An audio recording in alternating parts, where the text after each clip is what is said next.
think this one's really good. I think we're ready for our first interview. We just have to be very delicate because you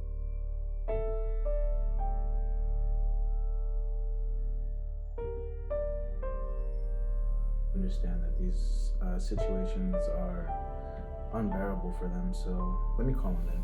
Hey, Greg, can you come in for me, please? I'm going to be your OT, and this is Anna, and she's going to be your OTA. Nice to meet you, Greg. Yeah.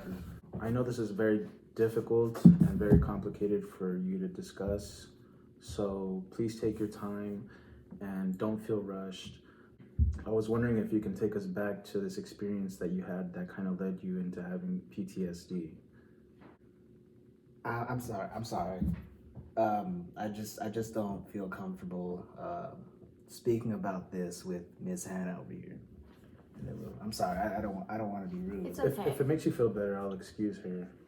I understand that you didn't want her in there, but if you can please, try to relax yourself, take some deep breaths, and kind of take me into this little experience you had. It was about 2 years ago. I went out to a concert with myself and a good friend of mine, and it was also him and his girlfriend, and I decided to bring my girlfriend at the time too.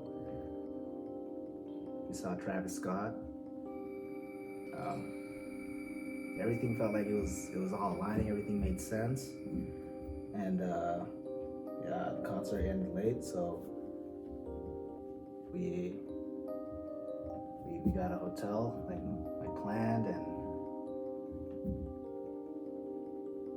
we decided the night wasn't over yet, so we went out to get some more drinks. And maybe I just had a little too much drinks, but I just remember waking up back in the hotel, and it was just me, and it was my buddy's girlfriend, and I don't remember no such thing of me saying anything to her. I don't remember talking to her about doing anything of that fashion. It just didn't feel right, and she just looked at me and she told me it's our secret, but I felt so violated. Can you please specify on what exactly it was that she did that made you feel violated? It's okay, take your time. I just don't, I never consented to, any sexual activities with her. And I woke up naked, buttocks and all. And I felt like the only one that got any type of joy out of this was her. You know what I mean? Have you discussed this with anybody that I was you're close with? I was too embarrassed to talk about. I'm still kind of embarrassed to talk about this with you. I feel ashamed. I feel violated. Hey, you shouldn't feel that way. You had no control in doing what you did. You clearly didn't give her consent. That's totally understandable. You shouldn't feel embarrassed to say this because we're here to provide this help for you. But speaking of help, have you reached out to anybody, family members, or anybody about this experience? No, I just kept it to myself. Thought that, it's like everything else. I'll eventually forget about it. I'll move on. But it's clearly been affecting me in more ways than one. I've been very nervous around, even talking to women. Been nervous about going outside. I've been nervous and scared of, other people touching me. I've created this, this hatred a little bit towards women. I just wanna pimp. Oh my God. Well, Greg, that's very interesting, and I think I got all the information I needed, and I'm going to talk to my OTA, Hannah Dunkel, and we're going to try to come up with an evaluation and see where we can go from there. But for the remaining time, I just suggest you try to find methods into controlling your emotions and try to be a little more social. I know it can be scary and I know it can be intimidating, but you really got to put yourself out there, because if not, you're always going to be stuck in this cycle of fear and unsureness. So we'll see what we can do, but thank you, Greg. I really appreciate your time, and we'll definitely be in touch. I'm also an angry man. I believe that. Take care. It's not funny. It's not, but Hannah, you can come in. How was it with Greg?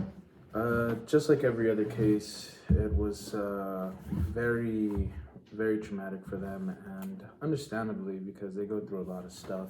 His problem that I saw was the fact that he has a lot of anger built up towards women. What I found by my surprise is that he even has thoughts of pimping them. So, Wow. yeah. So what I recommended was just for him to, at least for the time being, just to be interactive with other people and try to like talk to more women, because clearly not all women are like that. It's just unfortunate that he went through that. So we can definitely write something up and try to come up with a good treatment plan for him and see where we can go from there. Okay, that sounds good. So the next one I see is Maria. She's 35, and let me just call her in. Hey Maria, can you come in for me, please? Hi, Maria. Hey Maria, how's it going? Hi. I'm Garcia, and this is Hannah Dunkel. She's your OTA, and I'm the OT. I know this is going to be very difficult for you to explain, and I understand. Take all the time you need, and if you need to take deep breaths, you can do that. But can you please take us back to where this experience happened that kind of changed your life, you know, the way it is now? I remember I was at my house with my mom. She was in the upstairs bedroom and I was in the living room watching TV. A regular Sunday afternoon. And it just happened. Everything started shaking and falling and so many noises, and it was just terrible. Everything was crashing and I just felt it like the world was ending. I felt it going down and I couldn't get back up, and everything was just turning black. And I just remember waking up to the sirens and people looking for me and calling my name, and I couldn't speak, I couldn't talk, I couldn't ask for help, and it was scary. There was rubble on top of me, I was filthy, I couldn't move my arms, my legs, and I just felt paralyzed. It was a nightmare right out of a scary story or something. And how has that affected you in your personal life after you went through that? I started becoming less social. I started getting more addicted to drinking, and I just couldn't function anymore without it. I crave it right now. Can I ask you something? Have you lost anybody in that experience? Was everyone okay in the end? How did that turn out? My mom, I lost her. She was under the rubble, and I remember reaching for her and I couldn't get to her. Wow, Maria, I'm so sorry you had to go I'm so through sorry. that. But we're here to help you. We're definitely gonna come up with something and see how we can, you know, use our skills to provide you some type of treatment to help you get through this. I'm so sorry for your loss. I know you think about it every day. Resorting to alcohol or any type of substance isn't the answer. And it typically leads to suicide. And I don't know, have you had suicide thoughts? No. No? Thank God. That's a relief, to be quite honest. And if it ever does come to that, we're here to work with you. We also have mental health services that we work with, and we have a lot of suicide prevention lines that we can help you with. And I just hope that it doesn't get worse than this. I'm so glad you're asking for help. Thank you so much for your time. and we'll definitely be in contact. Thank you so much. Have a good day. Yeah. Be Thanks. safe. You Stay too. blessed. Thank you. I think that it's great that she, well, as far as she told us, is that she hasn't had suicidal thoughts, tendencies, of course, because I know that's very common with PTSD survivors. Mm-hmm. But I know that she'll be great to work with in therapy. I see a lot of potential. Yeah, definitely. So the next person is Stefano. I know all these cases have been kind of traumatic, obviously. So Okay. let me call him in. Stefano, can you please come in for us, please? Hi, Stefano. Hey, Stefano, how's it going? My name is Hannah. I'm the occupational therapy assistant today. And my name is Sierra, and I'm the occupational therapist. Nice to meet you. Nice to meet you as well. So, how was your day today? It's okay. Okay. Definitely better Yeah. than yesterday. That's good. So we know that they're very sensitive topics to talk about today, but if you feel comfortable, we're just wondering if we can know a little more detail about your traumatic event, but take your time. I know it is a hard topic. Yeah, I can talk about it. What happened in your event?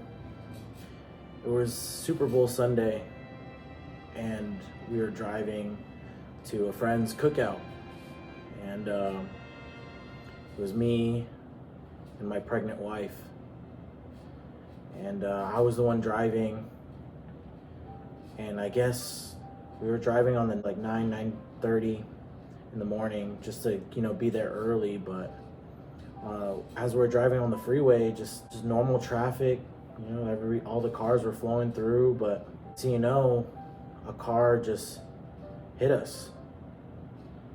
And I remember flipping the car about 7 times.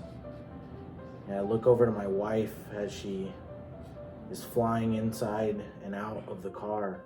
It was so scary. I could imagine. I'm so sorry you had to I'm go so through that. sorry as well. As I got out of the car, the first thing I did was look for my wife. And she was lying on a bush, practically decapitated. That's something that no one should ever have to go through. And I'm sure it has caused a lot of harm to your life, even now. How has that played a role into your daily life now? I just don't want to be here anymore. Have you talked to anyone about this? Just my grandmother. She's the only one left in my family. Do you have any friends that have been supportive or there for you? I pushed them all away. I didn't want to ever see anybody. Why be with people when you're just going to lose them? And these are your thoughts in your daily life? Yes. Well, we're here to support you. We're here for you. We do work with mental health services as well. I'm not sure if you have to any out. We have therapy. We're here for your occupational therapy. And we want to support your mental health as well. Do you experience a lot of suicidal tendencies as well? Every day. Every day. So you haven't worked with anyone to make you feel better about that? The only thing is I've called the suicide hotline a few times. They've helped me out a lot, but I don't know when the day will be that I just take it all away, take this pain away. Stefano, I know this is a really hard thing for you to talk about, but I want you to understand that we have the resources to provide you for you to better yourself in this situation and for you to deviate from these thoughts that you have. And I want you to know that I will definitely be writing you a slip for a therapist that you can talk to. For the meantime, we will come up with something for you and try to implement that. But for the time being, do you feel like this is something that you want to do now in terms of, excuse me, I know this is hard for me to say, commit suicide? I honestly don't know anymore. That's okay. It's normal for people that have experienced such traumatic experience to be going through thought processes like that. And that's why we want you to continue therapy with us so that we can support you in all stages of your life, your occupational life, your family, your work, your social activities, and your community. So if you do want to stick around with us, we are here for you. And is there anything else that you want to talk to us about that day? Anything we should know? Honestly, right now I just don't feel comfortable anymore. Maybe next time, but I think that's gonna be it for me today. Do you feel, would you feel more comfortable if we tried putting you on suicide watch? Because this is very delicate, and the last thing we want is for you to take your own life. I've been in and out of rehab ever since, and that you guys would help me, so I am honestly willing to do anything, but sometimes I feel like I want to push through and sometimes I don't, if I'm being completely honest. You are never going to get to that low point again that you were at, and especially working with us and with therapy and mental health services, no matter the stigma on it, we are all here to help you, and we want to improve your quality of life and your future family, and something that you can hold on to forever and pass down. If you did leave us today because of the thoughts you're going through, then it will affect everything else and everyone else that you have in your family. You know what that feels like, going through losses of a loved one, and we want to help you. Stefan, look at me. We're recommended because we make it our mission. We make it our mission to provide the help, and I promise you we will. Thank you for your time, and we'll be in contact. I'll try to keep in contact with you every day just to see how you're doing, because this is very delicate information, and when you tell us that you have suicidal thoughts, it puts us on alert, because the last thing we want is for you to take your own life. Thank you for your time. Thank Appreciate you for sharing with us. I appreciate your guys' time too. Enjoy the rest of your day. You too. So Greg, Stefano, and Maria were definitely some interesting cases. I definitely recommend therapy for all of them. And for Stefano, I think we should look into some suicide watch for the time being while he gets his therapy session, because it really sounded he kind of was fed up with everything. And since he had that mentality of pushing people away, I think it would be the best approach. But if you have any other opinions, I'd be glad to hear them. I also think that prolonged exposure therapy is really good too, because that works with breathing techniques, it helps with stress and so much more for PTSD. Even gardening is a great intervention we could do. It's a great technique we can use with them to help stress as well, because stress is a huge factor of PTSD. Yeah. We are scheduled to have another meeting with all three of them. For that meeting, we can definitely get more into what their habits are and what they like to do in their free time, and see if we can use that and implement that in therapeutic sessions and see how that goes. If you have any questions, let me know, or if you have any other ideas that you recommend, just shoot me an email, and we'll go from there, okay? Okay. All right. Okay. Thank you so much, Yeah. Joe. I'll Thank see you you. next You're awesome. time.